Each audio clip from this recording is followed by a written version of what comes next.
¡Viva Petronilo Flores! El grito se vino rebotando por los paredones de la barranca y subió hasta donde estábamos nosotros. Luego se deshizo. Por un rato, el viento que soplaba desde abajo nos trajo un tumulto de voces amontonadas, haciendo un ruido igual al que hace el agua crecida cuando rueda sobre pedregales. Enseguida, saliendo de allá mismo, otro grito torció por el recodo de la barranca, volvió a rebotar en los paredones y llegó todavía con fuerza junto a nosotros. ¡Viva mi general Petronilo Flores! Nosotros nos miramos. La perra se levantó despacio, quitó el cartucho a la carga de su carabina y se lo guardó en la bolsa de la camisa. Después se arrimó a donde estaban los cuatro y les dijo: síganme, muchachos, vamos a ver qué toritos toreamos. Los cuatro hermanos Benavides se fueron detrás de él, agachados. Solamente la perra iba bien tieso, asomando la mitad de su cuerpo flaco por encima de la cerca. Nosotros seguimos allí, sin movernos. Estábamos alineados al pie del lienzo, tirados panza arriba, como iguanas calentándose al sol. La cerca de piedra culebreaba mucho al subir y bajar por las lomas, y ellos, la perra y los cuatro, iban también culebreando como si fueran los pies trabados. Así los vimos perderse de nuestros ojos.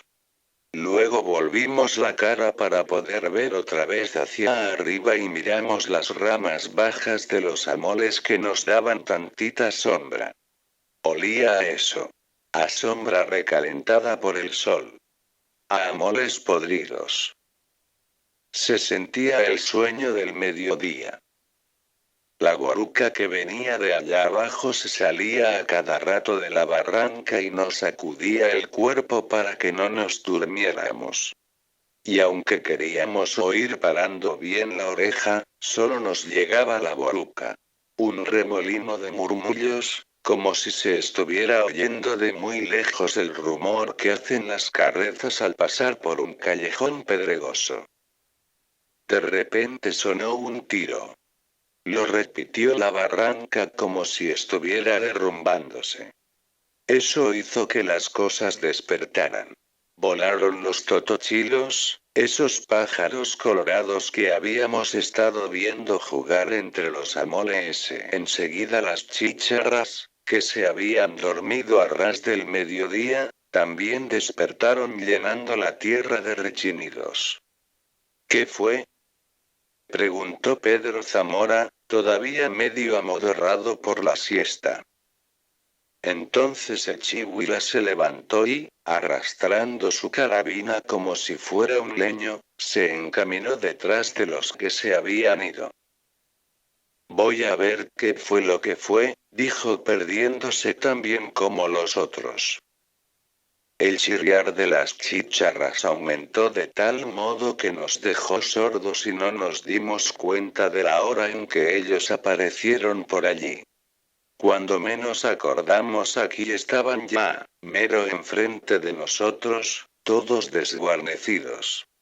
Parecían ir de paso, ajuareados para otros apuros y no para este de ahorita. Nos dimos vuelta y los miramos por la mira de las troneras.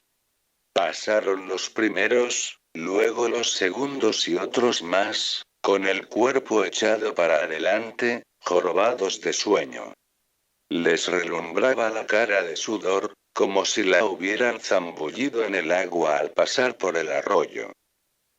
Siguieron pasando. Llegó la señal.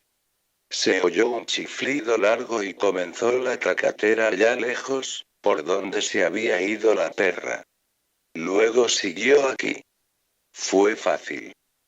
Casi tapaban el agujero de las troneras con su bulto, de modo que aquello era como tirarles a boca de jarro y hacerles pegar tamaño respingo de la vida a la muerte sin que apenas se dieran cuenta.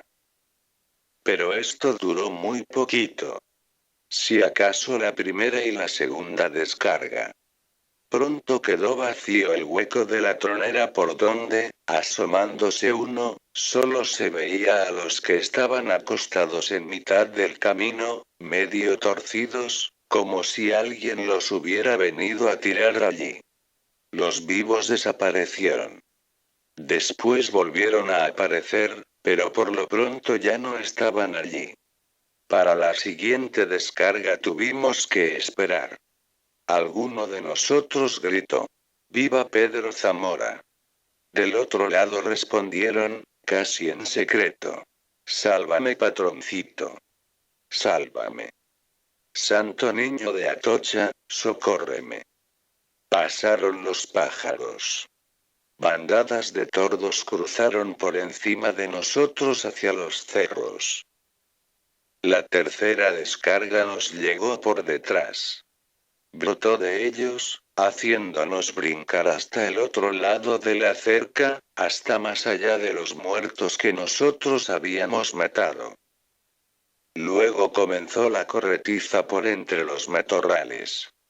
Sentíamos las balas pajueleándonos los talones, como si hubiéramos caído sobre un enjambre de chapulines. Y de vez en cuando, y cada vez más seguido, pegando mero en medio de alguno de nosotros, que se quebraba con un crujido de huesos. Corrimos. Llegamos al borde de la barranca y nos dejamos descolgar por allí como si nos despeñáramos. Ellos seguían disparando. Siguieron disparando todavía después que habíamos subido hasta el otro lado, a gatas, como tejones espantados por la lumbre. ¡Viva mi general Petronilo Flores, hijos de la tal por cual! Nos gritaron otra vez. Y el grito se fue rebotando como el trueno de una tormenta, barranca abajo. Nos quedamos agazapados detrás de unas piedras grandes y boludas, todavía resollando fuerte por la carrera. Solamente mirábamos a Pedro Zamora preguntándole con los ojos qué era lo que nos había pasado.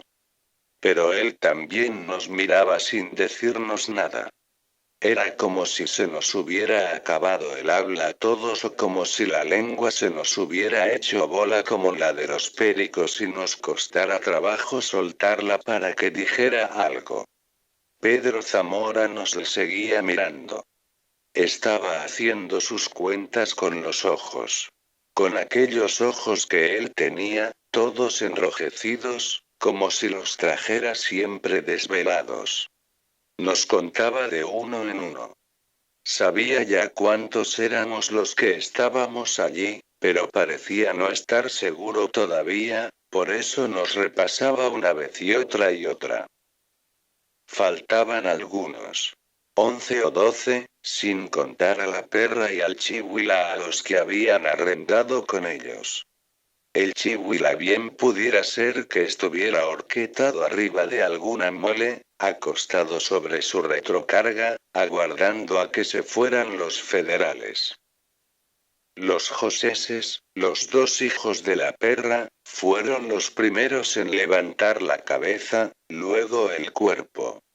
Por fin caminaron de un lado a otro esperando que Pedro Zamora les dijera algo. Y dijo: otro agarre como este y nos acaban. Enseguida, atragantándose como si tragara un buche de coraje, les gritó a los joseses: ya sé que falta su padre, pero aguántense tantito. Iremos por él. Una bala disparada de allá hizo volar una parvada de tildíos en la ladera de enfrente. Los pájaros cayeron sobre la barranca y revolotearon hasta cerca de nosotros. Luego, al vernos, se asustaron, dieron media vuelta relumbrando contra el sol y volvieron a llenar de gritos los árboles de la ladera de enfrente. Los joseses volvieron al lugar de antes y se acuclillaron en silencio. Así estuvimos toda la tarde. Cuando empezó a bajar la noche llegó el chihuila acompañado de uno de los cuatro. Nos dijeron que venían de allá abajo, de la piedra lisa, pero no supieron decirnos si ya se habían retirado los federales. Lo cierto es que todo parecía estar en calma. De vez en cuando se oían los aullidos de los coyotes. «Epa tú, pichón», me dijo Pedro Zamora. «Te voy a dar la encomienda de que vayas con los joseses hasta Piedra Lisa y vean a ver qué le pasó a la perra. Si está muerto, pues entiérrenlo. Y hagan lo mismo con los otros. A los heridos déjenlos encima de algo para que los vean los guachos. Pero no se traigan a nadie». «Eso haremos». Y nos fuimos. Los coyotes se oían más cerquita cuando llegamos al corral donde habíamos encerrado la caballada. Ya no había caballos, solo estaba un burro trasijado que ya vivía allí desde antes que nosotros viniéramos. De seguro los federales habían cargado con los caballos. Encontramos al resto de los 4 detrásito de unos matojos, los 3 juntos, encaramados uno encima de otro como si los hubieran apilado allí. Les alzamos la cabeza y se la zangoloteamos un poquito para ver si alguno daba todavía señales. Pero no, ya estaban bien difuntos. En el aguaje estaba otro de los nuestros con las costillas de fuera como si lo hubieran macheteado. Y recorriendo el lienzo de arriba a abajo encontramos uno aquí y otro más allá, casi todos con la cara renegrida. «A estos los remataron, no tiene ni qué», dijo uno de los joseses. Nos pusimos a buscar a la perra. A no hacer caso de ningún otro sino de encontrar a la mentada perra. No dimos con él. Se lo han de haber llevado, pensamos. Se lo han de haber llevado para enseñárselo al gobierno. Pero, aún así seguimos buscando por todas partes, entre el rastrojo. Los coyotes seguían aullando. Siguieron aullando toda la noche. Pocos días después, en el Armería, al ir pasando el río, nos volvimos a encontrar con Petronilo Flores. Dimos marcha atrás, pero ya era tarde. Fue como si nos fusilaran.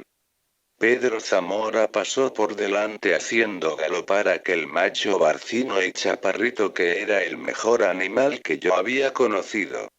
Y detrás de él, nosotros, en manada, agachados sobre el pescuezo de los caballos. De todos modos la matazón fue grande. No me di cuenta de pronto porque me hundí en el río debajo de mi caballo muerto, y la corriente nos arrastró a los dos, lejos, hasta un remanso bajito de agua y lleno de arena. Aquel fue el último agarre que tuvimos con las fuerzas de Petronilo Flores. Después ya no peleamos. Para decir mejor las cosas, ya teníamos algún tiempo sin pelear, solo de andar huyendo el bulto. Por eso resolvimos remontarnos los pocos que quedamos, echándonos al cerro para escondernos de la persecución. Y acabamos por ser unos grupitos tan raros que ya nadie nos tenía miedo. Ya nadie corría gritando: «Allí vienen los de Zamora». Había vuelto la paz al llano grande. Pero no por mucho tiempo. Hacía cosa de 8 meses que estábamos escondidos en el esconderijo del cañón del Tocín, allí donde el río Armería se encajona durante muchas horas para dejarse caer sobre la costa. Esperábamos dejar pasar los años para luego volver al mundo, cuando ya nadie se acordara de nosotros. Habíamos comenzado a criar gallinas y de vez en cuando subíamos a la sierra en busca de venados. Éramos 5, casi 4, porque a uno de los joseses se le había gangrenado una pierna por el balazo que le dieron abajito de la nalga, allá, cuando nos balacearon por detrás. Estábamos allí, empezando a sentir que ya no servíamos para nada. Y de no saber que nos colgarían a todos, hubiéramos ido a pacificarnos. Pero en eso apareció un tal Armancio Alcalá, que era el que le hacía los recados y las cartas a Pedro Zamora. Fue de mañanita, mientras nos ocupábamos en destazar una vaca, cuando oímos el pitido del cuerno. Venía de muy lejos, por el rumbo del llano. Pasado un rato volvió a oírse. Era como el bramido de un toro. Primero agudo, luego ronco, luego otra vez agudo. El eco lo alargaba más y lo traía aquí cerca, hasta que el ronroneo del río lo apagaba. Y ya estaba para salir el sol, cuando el tal Alcalá se dejó ver asomándose por entre los sabinos. Traía terciadas 2 carrilleras con cartuchos del 44 y en las ancas de su caballo venía atravesado un montón de rifles como si fuera una maleta. Se apeó del macho. Nos repartió las carabinas y volvió a hacer la maleta con las que le sobraban. Si no tienen nada urgente que hacer de hoy a mañana, pónganse listos para salir a San Buenaventura. Allí los está aguardando Pedro Zamora. Mientras, yo voy un poquito más abajo a buscar a los zanates. Luego volveré. Al día siguiente volvió, ya de atardecida. Y sí, con él venían los zanates. Se les veía la cara prieta entre el pardear de la tarde. También venían otros 3 que no conocíamos. En el camino conseguiremos caballos, nos dijo. Y los seguimos. Desde mucho antes de llegar a San Buenaventura nos dimos cuenta de que los ranchos estaban ardiendo. De las trojes de la hacienda se alzaba más alta la llamarada, como si estuviera quemándose un charco de aguarrás. Las chispas volaban y se hacían rosca en la oscuridad del cielo formando grandes nubes alumbradas. Seguimos caminando de frente, encandilados por la luminaria de San Buenaventura, como si algo nos dijera que nuestro trabajo era estar allí, para acabar con lo que quedara. Pero no habíamos alcanzado a llegar cuando encontramos a los primeros de a caballo que venían al trote, con la soga morreada en la cabeza de la silla y tirando, unos, de hombres pialados que, en ratos, todavía caminaban sobre sus manos, y otros, de hombres a los que ya se les habían caído las manos y traían descolgada la cabeza. Los miramos pasar. Más atrás venían Pedro Zamora y mucha gente a caballo. Mucha más gente que nunca. Nos dio gusto. Daba gusto mirar aquella larga fila de hombres cruzando el llano grande otra vez, como en los tiempos buenos. Como al principio, cuando nos habíamos levantado de la tierra como izápoles maduros aventados por el viento, para llenar de terror todos los alrededores del llano. Hubo un tiempo que así fue. Y ahora parecía volver. De allí nos encaminamos hacia San Pedro. Le prendimos fuego y luego la emprendimos rumbo al Petacal. Era la época en que el maíz ya estaba por pizcarse y las milpas se veían secas y dobladas por los ventarrones que soplan por este tiempo sobre el llano. Así que se veía muy bonito ver caminar el fuego en los potreros. Ver hecho una pura brasa casi todo el llano en la quemazón aquella, con el humo ondulado por arriba. Aquel humo oloroso a carrizo y a miel, porque la lumbre había llegado también a los cañaverales. Y de entre el humo íbamos saliendo nosotros, como espantajos, con la cara tiznada, arreando ganado de aquí y de allá para juntarlo en algún lugar y quitarle el pellejo. Ese era ahora nuestro negocio. Los cueros de ganado.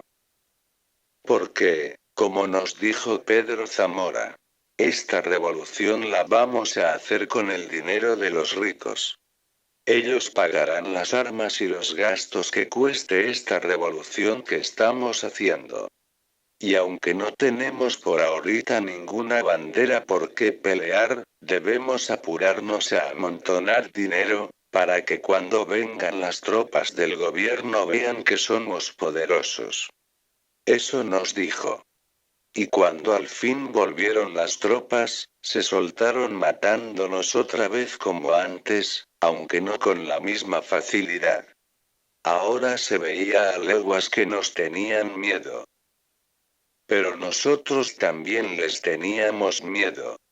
Era de verse cómo se nos atoraban los huevos en el pescuezo con solo oír el ruido que hacían sus guarniciones o las pezuñas de sus caballos al golpear las piedras de algún camino, donde estábamos esperando para tenderles una emboscada.